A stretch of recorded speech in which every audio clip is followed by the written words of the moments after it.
Tamang buwelo, tamang pasok ng tono.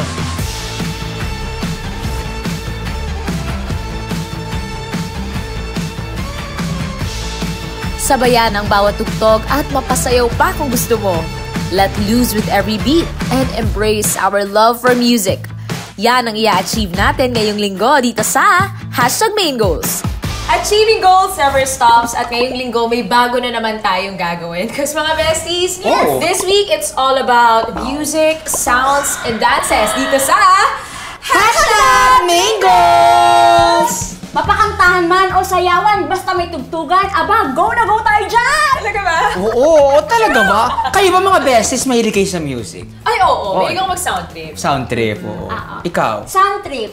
Sound trip. Music, hindi ba sound trip? Ano, hindi kasi kahit ano naman yun, basta may music, kahit naglilinis ka, may tugtog, di ba? Music pa rin naman yun, di ba? Pero kami katulad mo, na talagang #bless. Ano ba kayo? Diba ka? Huwag niyong i-push yan kasi mapapahiya. Ay, diba? Oh, song it is. Tapos, ano, singer ako, pero hindi naman ako expert na musician. Pati art of producing sound. Gagawin natin. Hindi lang basta music to, technicality. Ay, gano'n? Parang hindi naman nasabi sa akin. Kaya sinasabi ko sa inyo. Kaya titignan natin kung kaya ng powers natin. Ganun ba? Diba? Oo. Parang ang hirap naman yan. Hindi kaya natin yan. Besties, alam ko mahirap to, pero kasi meron naman tayong mga kasamang mga musicians and dancers para tulungan tayo ma-achieve ang goals natin this week. Yes. At ngayon ulit tayo sa Nara by Wild Sound Studios para i-achieve ang goal na yan. So ano, ready na ba kayo? Ready ako! No! Ready na ba kayo maging musicianist and dancerist? Wow! Ikaw? Sa singer, sa musician, dance na to, no? So dapat pakanta, ready na! Ganon? Ready na! Hindi, pasayaw. Sayaw ka. Ready na! Ready na! Yes! Okay, tara na. Halika na. Bye! Ano? Bye! Bye!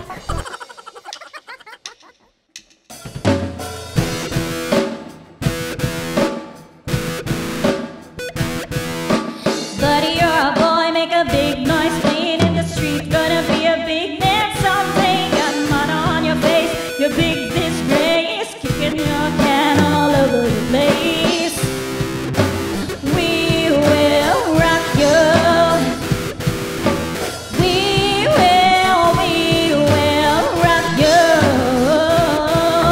Bago tayo maging mga musikero, Wow. yes, Taray, syempre kailangan natin ng mga legit musicians para i-guide tayo. And to kick off our music week, syempre sasamahan tayo ng mga music experts from School of Rock.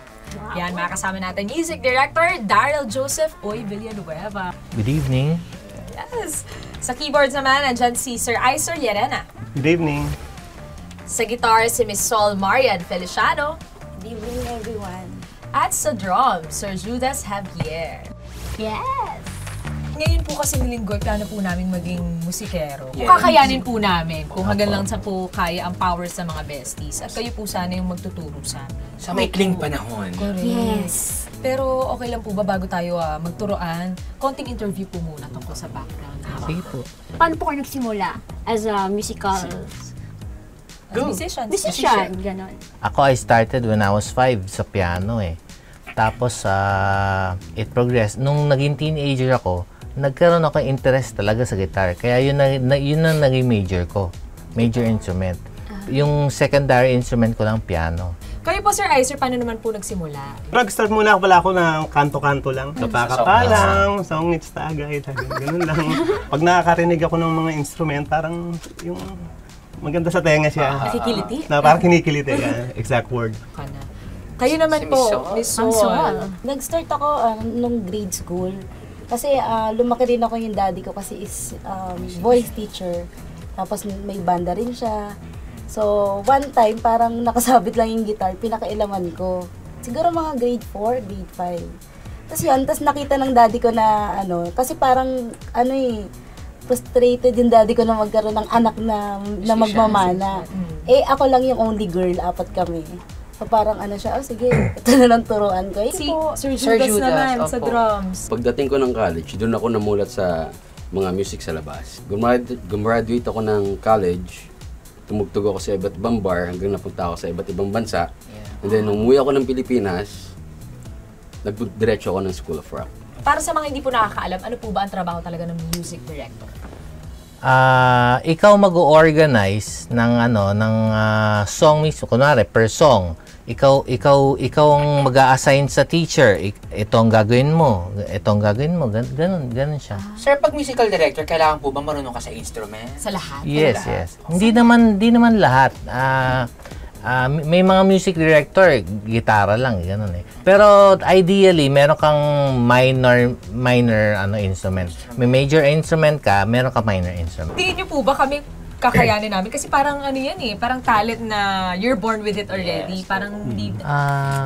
Siguro kung one day lang, medyo tama yung principle na yun. Pero kung mahaba yung time frame, hindi totoo yan. Meron akong naging estudyante, talagang ang sagwa ng unang session namin, talagang masabi mong wala tong pag-asa. Pero gumaling siya. So natututunan din po talaga? Yes, long term. Pagka short term ang vision mo, wala. Paano po yung tulad namin na walang background talaga sa pag-play ng kahit anong instrument? It will depend on your tinatawag na gift. Kung meron kang gift, madali lang yun. Pagka wala, medyo matagal. Pero meron. Kaya. Kakayanin niya. Pero ito mag-aaral na tayo. Sana po, mahaba naman po ang pasensya namin, pero sana kayo rin po mahabang pasensya sa amin. Sanay na kami sa ganyan. Lalo na po dito sa kaibigan namin kasi... Kumakain po ng keyboard yan. Mahaba din po yung pasensya ko. Yun lang ang mahaba? Yun lang? Bahala na po kayo kung ano po nakikita niyo. Wala nang iba. Bago ang aming tutorial sa mga musical instruments, may isa-share muna si Chami and Chichi na kakaibang technique on how to make music. Mga besties, bukod sa nakasanayan nating instruments na tugtugin at gamitin, may iba pang paraan para makapag-produce ng music. And dahil dyan, susubukan natin ang isa sa mga instrument na yan gamit ang mga... Baso. Yes, baso. So, ito ang Glass kailangan of natin water. gagamitin, di ba? Siyempre, pitchel na may tubig. And syempre... At mga baso. Di ba? At kutsara. Yes. So, paano ba itong ginagawa? Well, ang una muna natin is lalagyan muna natin ng mga water yan. Oo. Iba't iba ang level dapat kailangan. Kasi bawat level is iba ang pitch. So para magkaroon tayo ng iba't ibang pitch, iba't ibang notes. So dapat iba't iba rin yung taas ng water.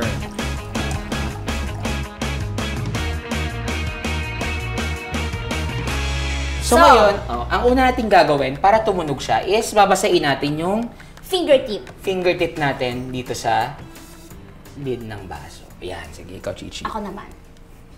Kailangan basada talaga. Yes. Para tumunog. Ayun. Ayan, naririnig niyo ba? Pangalawa. Parang mas malakas to. Mas mababa to. Kasi mas marami siyang water. Ito, wag kang gagalaw. Ito naman. Walang tunog. So ngayon, pwede rin yun, paikot-ikot ng daliri, di ba?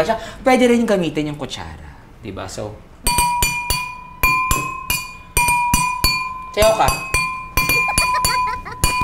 Ethnic, dapat. Ganun dapat sa'yo dyan. So mga ka-besties, next naman, totoong instrument na ang tutugtugin natin, hindi na ganito. Ay, talaga ba? Totoong instrument na, hindi na yung baso-baso. So, marunong ka nun? Hindi nga, kaya tuturuan tayo ng ating mga coaches. Ay, bongga! Diba? Ayan. Taray! Excited na ako dahil. Hala, besties, ready na ba kayo? Ka ba? Kaya nyo yan! Ito na nga mga kamingos, mag-aaral na kami kung paano ba mag-play ng instruments. And ako, sa keyboards ako. Ikaw? Sa gitara. Sa drums. Taray! Bakit ganyan? Wala lang, ngayabahan ko na kayo. Ay, kaya ba? Talaga? Charot, hindi. Dahil dyan ikaw mauna. Ako! Oh my gosh! Ayan, Sir Jude, so tuturuan nyo na ako ngayon mag-drums, Yes. diba? So ano pong Ulo. Ulo. Charot. Ano pa ang una natin gagawin? First, papakilala ko muna sila sa'yo. Ay, hello po. Charot. Meron dito tayong hi-hat. Hi-hat. Ito yung mga symbols natin, no? Hi-hat, then crash, Crash. then meron tayo din ride. Ride. Then, Crash, ride, hat. Hi-hat. and then, ang drums natin, snare, Snare. high tom, Hi-tom. floor tom, Floor tom. and then bass drum. Bass drum. Okay. So, mapapansin mo dyan sa baba ng bass drum mo, may pedal dyan. So, then yung Apa. right, put mo yan. And then, Yung left right foot, dito po, yeah, sa left, hi-hat. Yes. Dapat stay close mo lang siya, ha? Opo. And then, Correct. ngayon, may tuturo ako sa'yo. Hala! Sir Judas, no! Charot. Okay. Eh, Tapos, alam mo ba yung kantang We Will Rock You? oh my God! Mahirap Ano yun. Talaga. Alam ko. Okay. Yun po ang tuturo niya sa akin. So, para mas madali lang, bibilang tayo ng 1 and 2 and 3 and 4 and.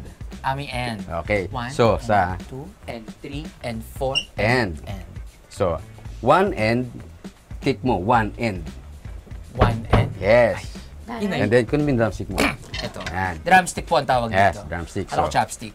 2, dalawa. So, flam siya. Dalawa, sabay. Yan, yan. Very good. So, 1 and plak. 2, 3 and 4. 1 and 2, 3 and 4. Ang buhay ng Christian. Ayan, so ganun po. So, We Will Rock You, meron tayong 3 stanza and then 3 chorus. 3 chorus. Sa first stanza, para may variations tayo, kick and snare lang ang gagawin mo. Yes. And then, every chorus, snare and crash. Try mo. No. Dig, dig. Kick, kick. Yan, very good. Pero mas maganda yung kakantayin mo habang ginagawa mo. Totoo yan, Sir Hindi Judas. ako kabisado eh. Kahit dun na sa part na yun.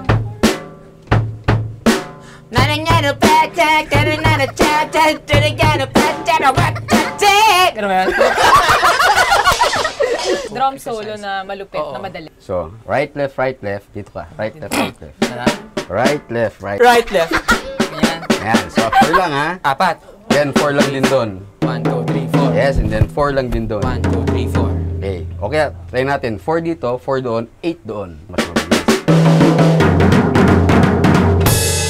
Thank you, Sir Judas. Nako, kayo na next. Sinong susunod? Siyempre si Chichi. Chichi, nako. Mamaya ganyan-ganyan yung Oo, pero ang mamaya. galing pala. Punta gumagano yung baba dun sa mini. O, tawagin na natin si Miss Sol Feliciano para turuan ka, Chichi. Are Thank you, Sir Judas. Thank you. Ready?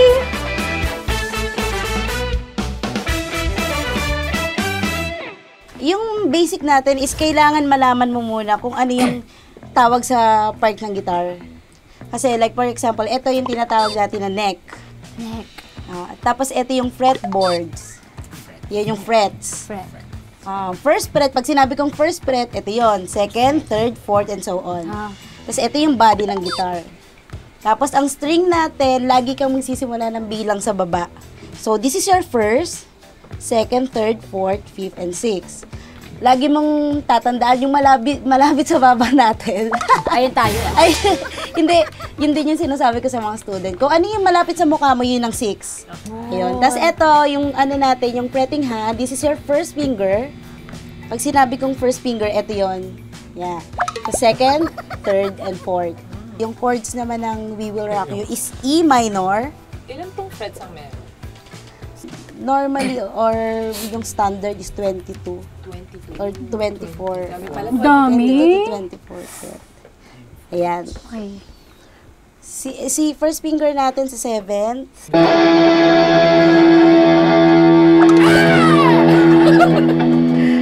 Tapos gawin mo tong strumming na to. 1, 2, 3. 1, 2, 3. Yan. Tapos, yan. Yan.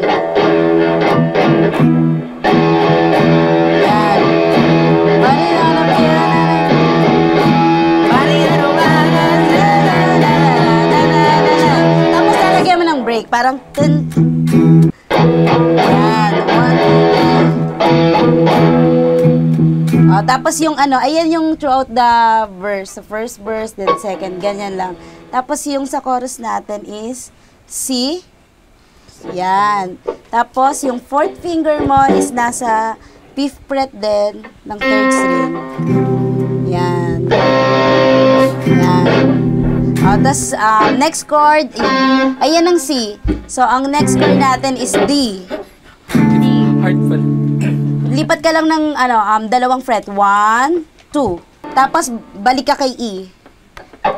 Yan. Yan. Tapos ganito yung rhythm ng chorus.